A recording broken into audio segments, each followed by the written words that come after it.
Hey, this is the shack that Dennis built, and today I'm going to be doing an unboxing of the, check it out, Holystone. All right, so we're going to open it up, and as you can see, it's a beautiful Holystone HS720. It's got 26 minutes flying time. It's got 4K. Now that 4K happens to be a picture, photographs, 2K. As far as the video. Check it out. It's got a nice little carrying case. Oh, look at that. Okay, so it's got a little bit of packaging there. This is going to be, some little goodies in here. And that's a screwdriver.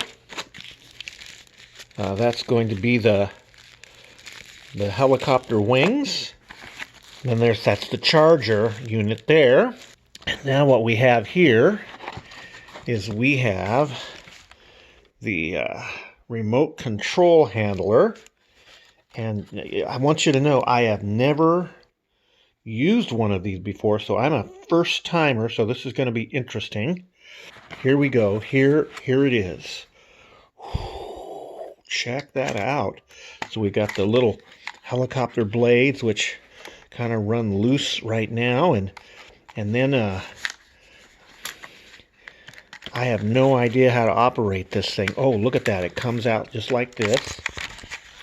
Okay, so there's one. Pulling that out like that.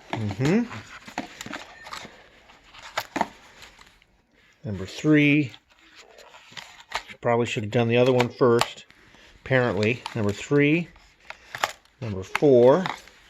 And there it is, all set up.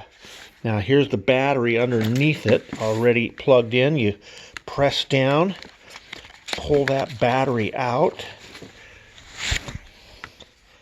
and there's the battery right there.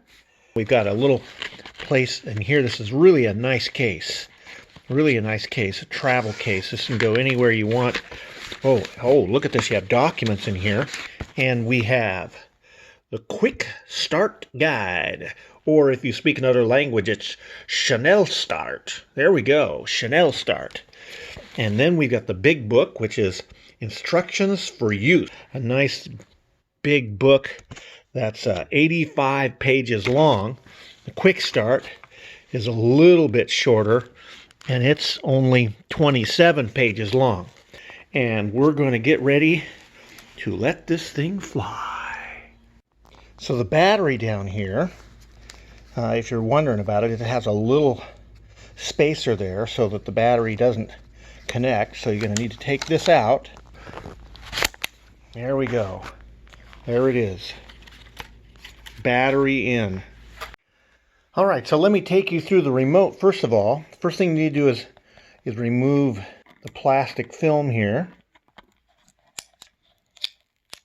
And so here's what we have here. We got left joystick and we have right joystick.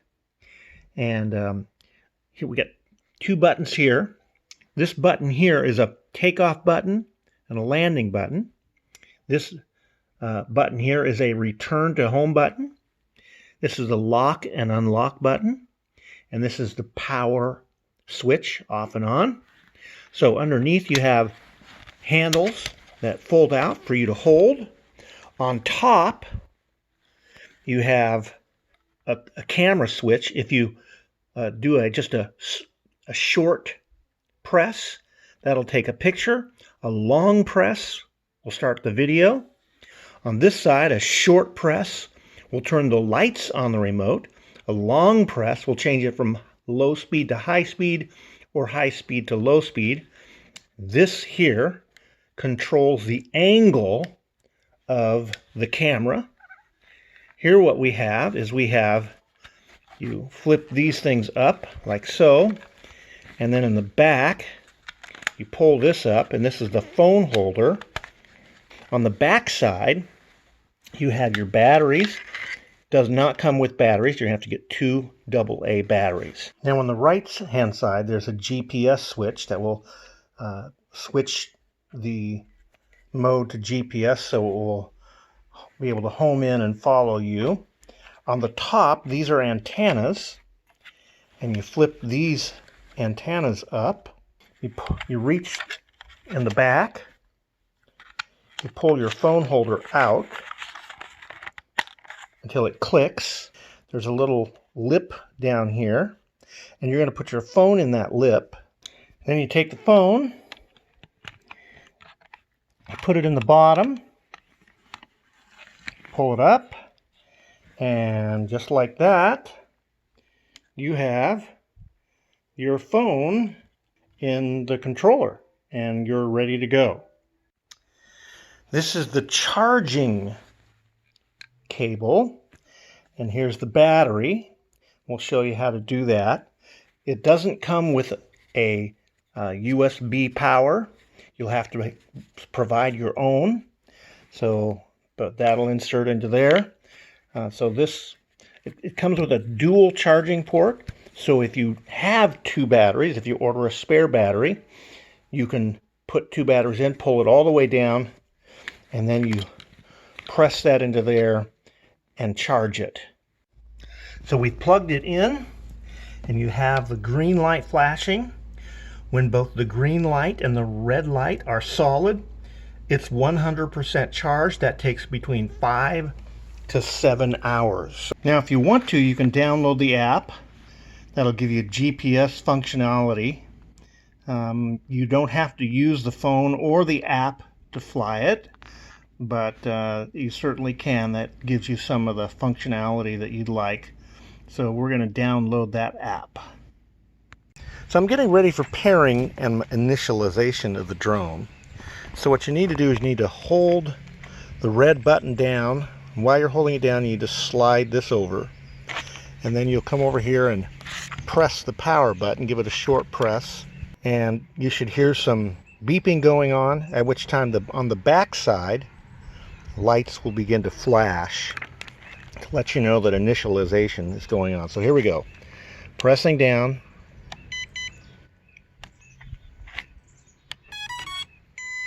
You hear that? And we're going to look out here at the back side. Green light's on. You can see the lights flashing down there at the bottom. Those lights are flashing, indicating that it's going through the initialization process. Alright, so now to calibrate this thing, we're going to hold the drone and rotate it 3 complete circles. Alright, 1, 2, 3. Green lights are flashing. Alright, now that that's done, we're going to short press the power button. And whoa, just like that, it's ready to go. Short press.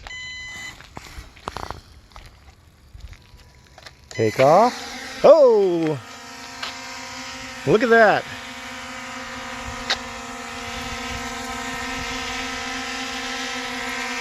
That's my maiden flight for an ignorant guy. Wow.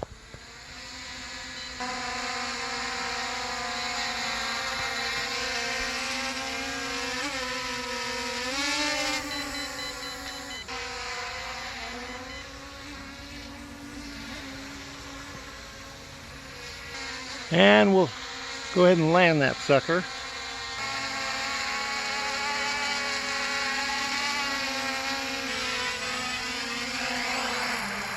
Nice. We're going to try to use the home button here to return the drone to home. I'm not going to let it wander too far. We'll take off, move it away, and see how that home thing works. Okay, we'll press the button, get it started, help it take off. Alright, so now the drone is way out there. I'm going to press this home button. Here we go. Pressing the home button, let's see what it does. Let's see if it returns to that spot.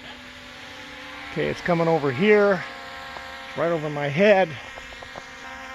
Let's see how close it gets to that spot. It's just kind of hovering above it. Now it's coming down. Here it comes. Dropping. All right, now I'm going to choose the landing. Well, no, it's going to land itself. Here we go.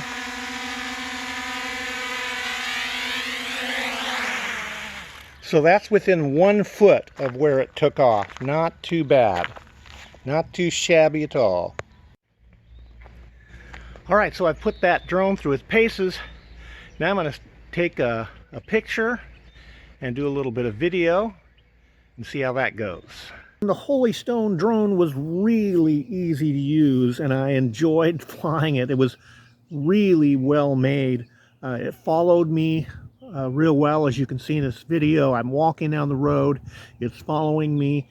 It had some really nice features and a really nice price. I ended up sending it back and getting a different drone simply because of the video capabilities. It didn't have a gimbal. It took some really nice pictures, but the video was shaky, and even though it had some stabilization, if you want it for video, this is not the one.